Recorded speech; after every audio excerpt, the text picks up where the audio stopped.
Shalom. Sebagai hamba Tuhan, saya menjumpai seluruh jemaat yang ada dimanapun engkau berada. Jemaat Gereja Bethel Indonesia, Jesus Answer. Mungkin engkau ada yang sekitar Bitung, di kota Manado, atau dimanapun engkau tinggal. Engkau yang ada di rumah, dalam sebuah perjalanan, dan engkau ada di tengah-tengah keluarga. Mungkin hari ini engkau tidak punya tempat yang cukup nyaman untuk engkau bisa menikmati kebenaran firman Allah. Karena beberapa hari di belakang kita sangat menyesak kita dengan segala keadaan yang kita tahu bersama. Seluruh dunia sedang mengalami masa-masa kesesakan. Tetapi firman Allah harus disampaikan. Sebagai gembala, sebagai hamba Tuhan, saya harus menyampaikan kebenaran firman Allah dalam kondisi apapun untuk menjumpai setiap kita jemaat yang diberkati Tuhan. Saya mengambil kebenaran firman Allah di dalam surat Roma pasalnya yang ke-8 ayatnya yang ke-35. Alkitab menulis, siapakah yang akan memisahkan kita dari kasih Kristus? Penindasan? Atau kesesakan? Atau penganiayaan? Atau kelaparan? Atau ketelanjangan? Atau bahaya? Atau perang? Roma 8 ayat 35 menjadi sebuah tulisan yang dirangkaikan oleh seorang rasul yang dipakai Tuhan pada masa awal-awal kegerakan gereja Tuhan di gereja mula-mula. Seorang rasul yang kesehariannya dia harus berhadapan dengan masa-masa kesesatan karena Injil harus diberitakan. Tetapi firman Allah tidak bisa dihambat. Firman Allah tidak bisa ditahan. Karena firman Allah adalah kekuatan. Firman Allah adalah sumber mendatangkan kegairahan kita umat Tuhan untuk lebih mengasihi Tuhan. Roma 8 ayat 35 sangat jelas dikatakan, siapakah yang dapat memisahkan kita dari kasih Kristus? Itu berarti ada satu hal yang perlu kita pahami di dalam iman kita sebagai anak-anak Tuhan. Mungkin engkau berkata begini, pergumulan saya adalah saya tidak bisa mempunyai uang yang banyak, saya tidak punya rumah yang mewah, saya tidak punya kendaraan yang memadai, saya tidak punya posisi yang baik dalam pekerjaan, atau saya tidak punya apa-apa lagi dalam hidup. Tapi saya harus sampaikan kepada semua kita jemaat yang ada. Hari-hari ini dunia sedang membuktikan bahwa firman Allah tidak berdusta. Kenapa saya katakan dunia sedang membuktikan bahwa firman Allah ini ya dan amin.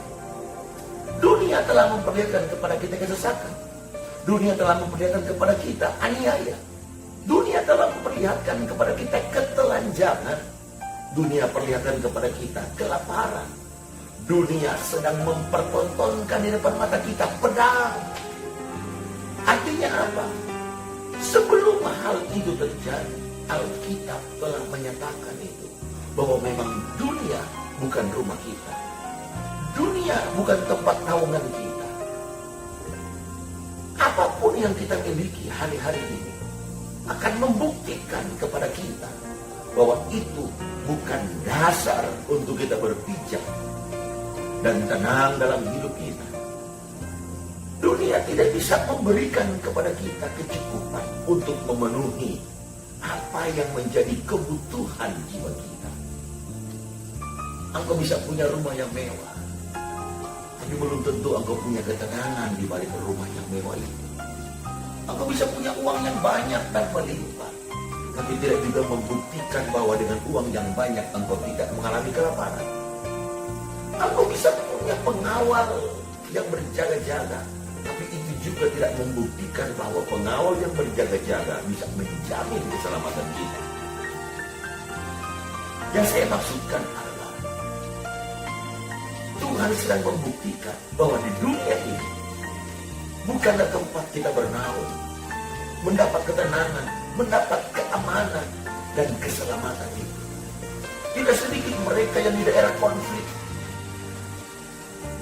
ketika di Ternate, di Poso, di beberapa tempat di Indonesia mengalami peperangan, tiba-tiba ada begitu banyak orang bergerombol masuk, kemudian memerangi orang-orang yang tidak mengerti apa-apa dengan keadaan itu. Tapi mereka harus alami itu. Ada begitu banyak kesaksian anak-anak Tuhan. Mereka tidak bisa membawa harta benda. Mereka punya uang yang banyak, tidak bisa untuk mereka pegang. Mereka punya persiapan bahan makanan yang begitu banyak, berkintal-kintal berasnya. Tapi tidak ada satu orang pun dapat memikul sekarung saja beras untuk dapat lolos dari keadaan itu. Artinya apa? Begitu banyak hal yang dapat kita persiapkan untuk menangkal segala hal yang ada di dunia ini dengan segala pembuktiannya. Tetapi ingat baik-baik, dengan kebenaran firman Allah yang saya sampaikan, Roma pasal 8 ayat 35 menyatakan dengan jelas dalam hidup kita, siapakah yang dapat memisahkan kita dari kasih Kristus. Itu berarti kalimat ini mengandung satu garansi dari Tuhan bahwa dunia dalam segala hal yang mau mendera kita, memaksa kita jauh dari Tuhan, jauh dari sesama, jauh dari gereja, jauh dari ibadah-ibadah sebagaimana mestinya, jauh dari situasi yang menyenangkan. Tetapi pegang baik-baik firman Allah menyatakan kepada kita, siapakah yang dapat memisahkan kita dari kasih Kristus. Itu berarti dari kalimat pertanyaan ini kita bisa mengambil sebuah kesimpulan bahwa sesungguhnya tidak ada satu kekuatan yang dapat mengalahkan kasih Kristus kepada kita. Dia yang telah mati, dia yang bangkit dan naik ke surga, dia yang berkata di atas kayu salib, sudah selesai. Itu berarti tidak ada lagi yang tidak bisa dikerjakan oleh Tuhan. Karena dia tahu dunia di mana kita tinggal, dunia di mana kita berada, dunia di mana kita berhari-hari hadapi adalah dunia yang hanya bisa menawarkan ketelanjangan, adalah dunia yang hanya bisa memberikan kelaparan, adalah dunia yang hanya bisa memberikan kepada kita perang, permusuhan, dan kesesatan. Inilah yang harus kita pahami supaya kita mengerti dalam hidup kita bahwa sesungguhnya Yesus Kristus Tuhan sedang memberikan kepada kita jawaban di tengah kebimbanganmu, di tengah-tengah ketidaktenanganmu, di tengah-tengah keberadaan yang serba bertanya-tanya, sampai kapan keadaan yang membahayakan ini selesai. Dan saya mesti jelaskan kepada saudara, pertanyaan itu tidak perlu kita jawab. Pertanyaan itu tidak perlu kita pikirkan berlebihan. Yang perlu kita taruh dalam hidup kita adalah kasih Kristus. Kristus tidak pernah berhenti mengasihi. Bagaimana cara dia mengasihi? Aku tentu bertanya, bagaimana Tuhan bisa mengasihi saya? Di tengah-tengah saya sedang ketakutan, di tengah-tengah saya sedang kelaparan, di tengah-tengah saya sedang dalam ketelanjangan, di tengah-tengah saya sedang mengalami kesesakan. Bagaimana saya mengerti kasih Kristus itu? Kasih Kristus tidak bisa kita lihat dengan mata kita secara jasmani. Kasih Kristus tidak bisa kita nikmati untuk memenuhi kebutuhan daging kita. Kasih Kristus tidak menempel di pakaian kita yang mahal. Kasih Kristus tidak menempel di rumah kita yang mewah. Kasih Kristus tidak berdiam di tengah-tengah uang kita dengan deposit yang banyak. Kasih Kristus itu hanya mau berdiam dalam diri kita. Hati nurani kita, itulah tempat kasih Kristus bersemayam. Setiap orang yang mengalami goncangan, mereka berusaha sebisa mungkin mencari tempat yang tenang. Beberapa waktu yang lalu masih segar di telinga kita keadaan yang sangat menyusahkan di daerah Poso, Palu maksud saya. Di beberapa bagian di Indonesia yang mengalami gempa. Yang malam ini mereka bisa bersemangat bersama-sama keluarga, makan bersama, mungkin sedang party bersama dengan kawan-kawan dan handai tola. Tetapi besoknya mereka tidak lagi berjumpa dengan keadaan itu. Seakan-akan semua itu adalah mimpi yang tidak bisa mereka bangun kembali. Apa yang terjadi di hari esok? Rumah yang mewah, gedung yang megah harus luluh lantak, bahkan tidak kelihatan lagi ada keindahan di atasnya. Yang ada hanya tangisan, yang ada hanya kesukaran. Di manakah kehebatan manusia? Di manakah keistimewaan manusia untuk membanggakan dunia dengan segala isinya? Tuhan sedang membuktikan kepada kita bahwa dunia tidak bisa selesai untuk menawarkan bahaya bagi kita. Dunia tidak akan pernah selesai untuk memberikan kesesakan kepada kita. Dunia tidak pernah selesai untuk membuat kita telanjang, membuat kita kelaparan. Tetapi dunia tidak bisa menghambat kita untuk bersatu, untuk Kristus Yesus diam dalam hidup kita, dalam segala keadaan. Untuk kita sebagai hamba Allah, saya mau sampaikan lewat kebenaran firman Tuhan ini. Saya harus berkata, saya manusia biasa. Saya juga berhadapan dengan keadaan dunia di mana jemaat Tuhan ada dan sedang saudara hadapi. Tetapi mari sama-sama kita dibangun dengan firman Allah. Saya juga tidak mau hanya menjadi sebagai pewarta firman, tapi tidak mengalami kuasa firman. Kasih Kristus tidak akan pernah berpisah dari kita. Kasih Kristus sekali diberikan dan untuk selama-lamanya. Tidak akan pernah ada satu kuasa dari langit, tidak akan pernah satu kuasa dari manapun datang memisahkan kita. Sebab itu percaya, kita akan masuk dalam perenungan pengorbanan Kristus Yesus. Beberapa hari lagi kita akan masuk pada Jumat Agung. Yang seperti biasanya kita berkumpul dalam gedung gereja. Secara khusyuk kita beribadah sambil berbagi roti dan minum air anggur sebagai pertanda darah dan tubuh Kristus. Tapi jika hari-hari ini kita tidak lagi mengalami masa yang sama, kita tidak lagi mengalami nuansa yang sama seperti tahun-tahun yang lalu, tapi percaya, kasih Kristus sudah selesai. Kasih Kristus lunas bagi kita. Kasih Kristus telah menutupi segala keterpisahan kita dengan keadaan yang disebut ibadah, yang disebut kongko-kongko dengan teman-teman, tertawa, bersukaria, retreat di pinggir pantai, retreat di pegunungan.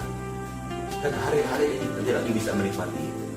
Tapi ingat, firman Allah tegas berkata, ada kasih Kristus bagi kita. Inilah yang saya harus sampaikan pasal ini. Jangan seorang pun jemaat yang diberkati Tuhan lemah iman. Percaya, segala sesuatu dapat dunia berikan, tapi tidak segala sesuatu dunia jaminkan bagi kita. Hari ini dunia sedang memporak-porandakan segala hal yang mendatangkan ketenangan. Hanya orang-orang yang memiliki kasih Kristus yang mampu berkata di ayatnya yang ke-37, tetapi dalam semuanya itu kita lebih daripada orang-orang yang menang oleh Dia yang telah mengasihi kita. Ada satu perkara yang perlu kita mengerti di dunia ini, tempat kita mengisi karir kita. Kita berusaha sebisa mungkin tampil lebih baik dan terbaik dari orang lain. Tapi apapun itu, dunia Dia sedang membuktikan ambisi kita. Segala hal yang kita rindukan terjadi untuk meraih seluruh isi dunia ini seakan-akan pupus dan sirna. Seakan-akan kita menjadi orang yang kalah, tidak berdaya, pesimis, tertunduk, lesu. Tidak sedikit orang yang frustasi menghadapi keadaan hari-hari ini. Tapi ingat firman Allah berkata, kasih Kristus membawa kita bukan cuma menjadi orang menang, tetapi lebih dari pemenang. Percayalah, lewat kebenaran firman Tuhan ini, sebagai hamba Allah, saya tidak lebih dari saudara. Sebagai hamba Tuhan, saya tidak lebih dari seorang anak kecil yang sedang mendengar kebenaran ini. Sebab sia-sialah kita yang hanya mendengar saja, tapi tidak melakukan. Dua hal yang perlu kita lakukan dalam hidup kita. Pegang prinsip salib dalam hidup kita, karena di sanalah kasih Kristus dinyatakan.